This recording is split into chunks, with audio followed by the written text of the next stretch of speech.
परमहंस परिव्राजकाचार्य श्रीमद नाथ योगेंद्र सच्चिदानंद स्वामी विरचित गायत्री स्तोत्रम ऐकूया. अथ श्री गायत्री स्तोत्रम्.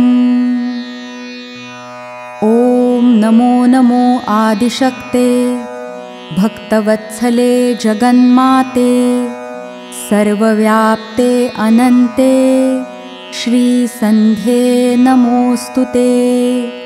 तूची संध्या गायत्री नमो नमो सावित्री सरस्वती जगद्धात्री रक्तवर्णे नमोऽस्तुते.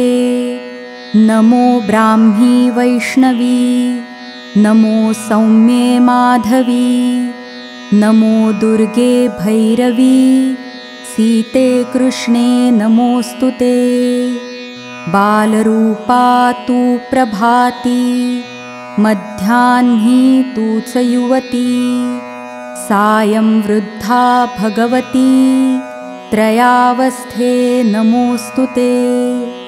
नमो ऋग्वेदपाठके नमो यजुर्वेदरूपिके नमो सामवेदगायके अथर्वसिद्धे नमोऽस्तुते.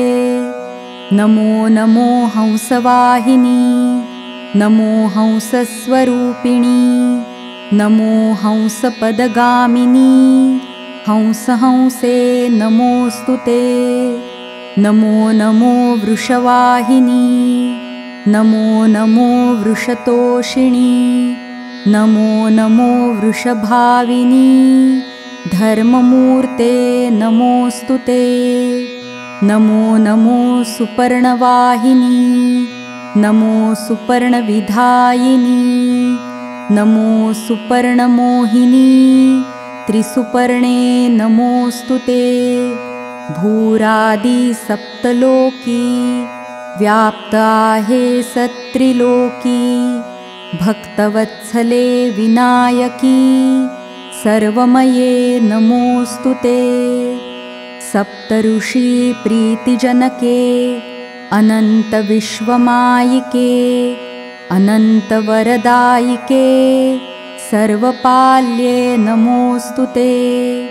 शिवा शिवनेत्रातुनी हस्ताश्रुघर्मापासुनी दशरूपे दुर्गे जननी प्रत्यक्षातु नमोऽस्तुते.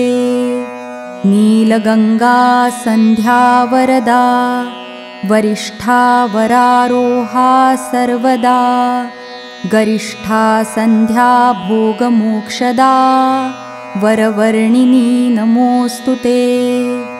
भागीरथी भोगावती त्रिपथा तु सुधावती शोकधरे भूमिगती धरत्री ते नमोऽस्तुते. भुवर्लोकी वायुमया स्वर्लोकी तेजोमया महर्लोकी सिद्धिमया जनमये नमोऽस्तुते.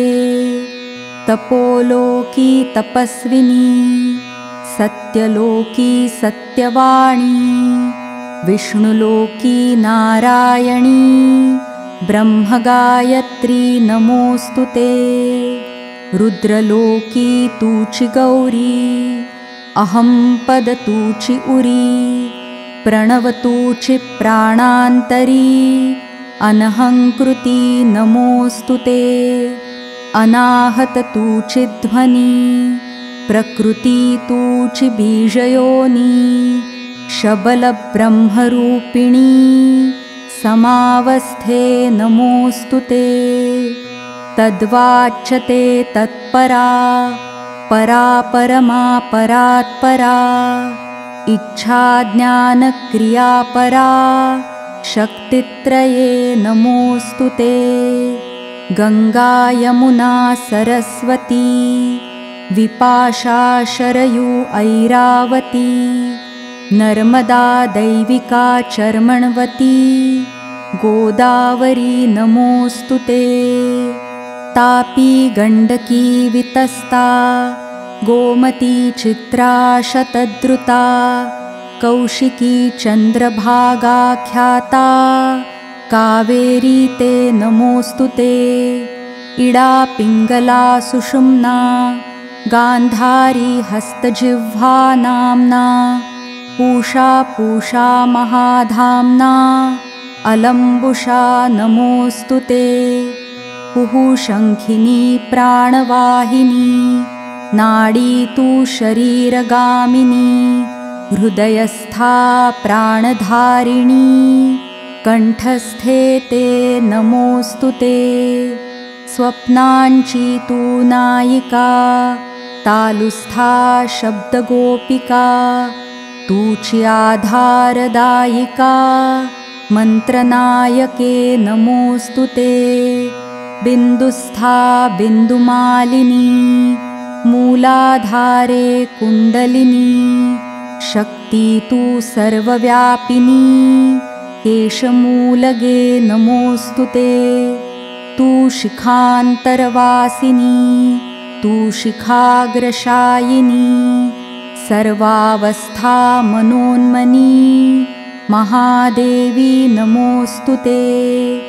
फारकासया बोलणे जे दिसे बोले ऐकणे रूप तुझे चिमी जाणे श्रिये संध्ये नमोऽस्तु ते।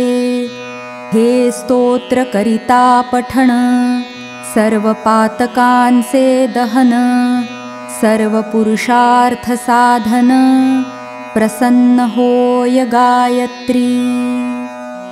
इति श्रीमत् परमहंस परिव्राजकाचार्य नाथयोगीन्द्र स्वच्छन्दानन्द स्वामी विरचितं गायत्री स्तोत्रं सम्पूर्णम्।